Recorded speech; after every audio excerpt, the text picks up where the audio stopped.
Bonjour, bienvenue pour une nouvelle Minute BD. Aujourd'hui, nous allons déambuler dans l'espace BD et je vais vous montrer quelques petites pépites que j'ai sélectionnées pour vous. Alors on commence avec le cas David Zimmerman, c'est l'album le plus attendu peut-être de cette année-là, puisque c'est le troisième album de Luca Harari qu'on avait connu avec L'aimant et avec notamment La dernière rose de l'été. Et là, il est associé avec son frère Arthur Harari. Donc les Brothers Harari. Et Arthur Harari, il est surtout connu en tant que scénariste du film multiprimé à Cannes, Anatomie d'une chute. Donc entre Luca Harari et Arthur Harari, la rencontre va être absolument fusionnelle. On sent bien que ces deux frères-là ont vécu, ont baigné, sont tombés comme Astérix et comme Obélix, pardon, dans le bain du cinéma, hein, complètement. Car ça respire les plans, notamment voilà, celui-ci, cette double magnifique page. Ils savent très bien aussi installer les personnages, les ambiances. Alors on est vraiment dans un thriller haletant, intimiste.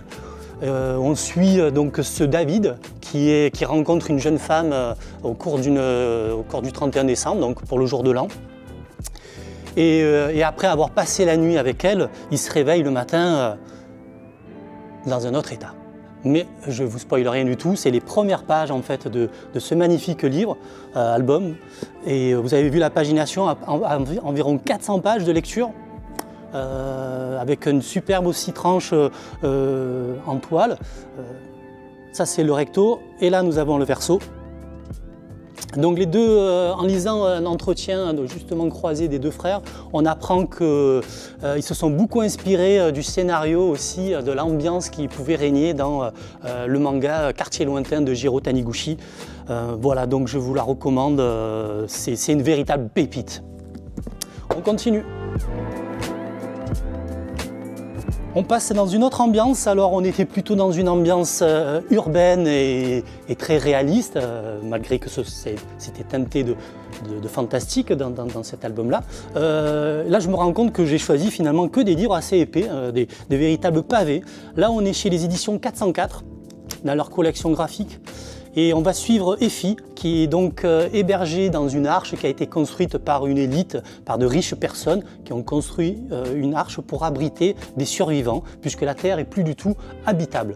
Et en échange de cette survie dans cette arche, les pionniers, on est pionnier jusqu'à l'âge de 18 ans, et ensuite après, on prétend à une vie meilleure. Mais quelle est cette vie meilleure ?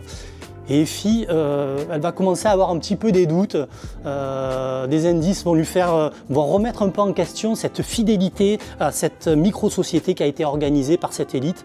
Donc je feuillette un petit peu l'intérieur pour que vous puissiez apprécier le graphisme.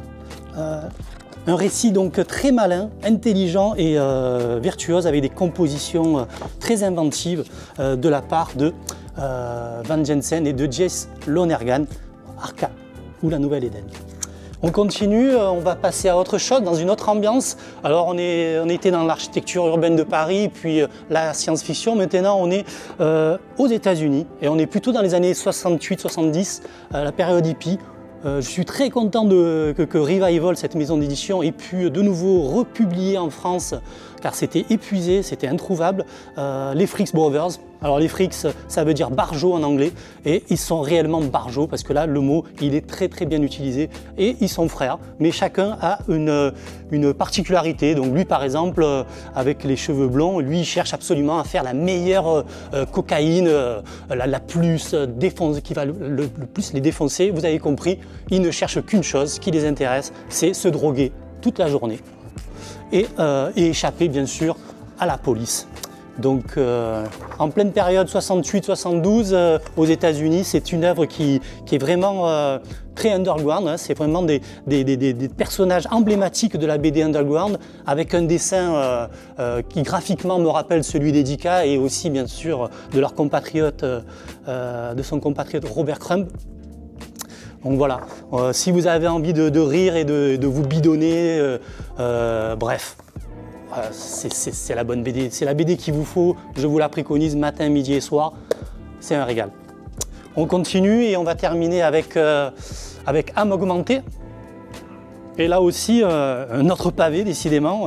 Cette minute BD, c'est consacré au pavé, hein. Mais vraiment des pavés qui donnent envie d'en relire et d'en relire et d'en relire. Et là, on sent que Âme augmentée de Ezra Clayton Daniels, c'est une œuvre très très ambitieuse, puisqu'il a mis à peu près 20 ans pour finaliser ce projet. Qui lui tenait vraiment à cœur. Donc il y a tout un petit aspect, un petit cahier documentaire à la fin qui, si vous avez envie de vous y plonger, c'est un peu comme les bonus dans un film ou dans un DVD. C'est un régal aussi parce qu'il y a un entretien et puis il explique toute la genèse de cette œuvre qui peut-être restera l'unique œuvre de Ezra Clayton Daniels, je ne sais pas, mais en tous les cas, il en suffit d'une. Hein. Celle-ci, je crois qu'il a trouvé sa pépite. Et on a deux personnages qui s'appellent deux personnes âgées, Hank et Molly. Donc je vais un petit peu feuilleter pour que vous puissiez apprécier aussi le dessin. Les couleurs également, hein, magnifiques les couleurs. Hank et Molly, ce sont deux personnes âgées qui ont pas envie de vieillir et ils ont envie de retrouver leur jeunesse. Donc ils suivent une procédure expérimentale de rajeunissement. Mais bien sûr, hein, on ne va pas développer une histoire sur 500 pages si ça se passait bien. Donc il va y avoir un petit caillot dans la chaussure, comme on dit.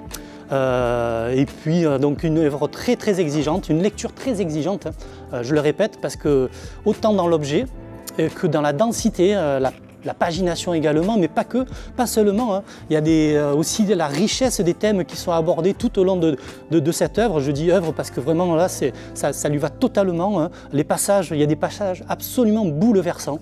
Voilà, lisez-la. Âme augmentée de Ezra Clayton Daniels et c'est chez les Comics.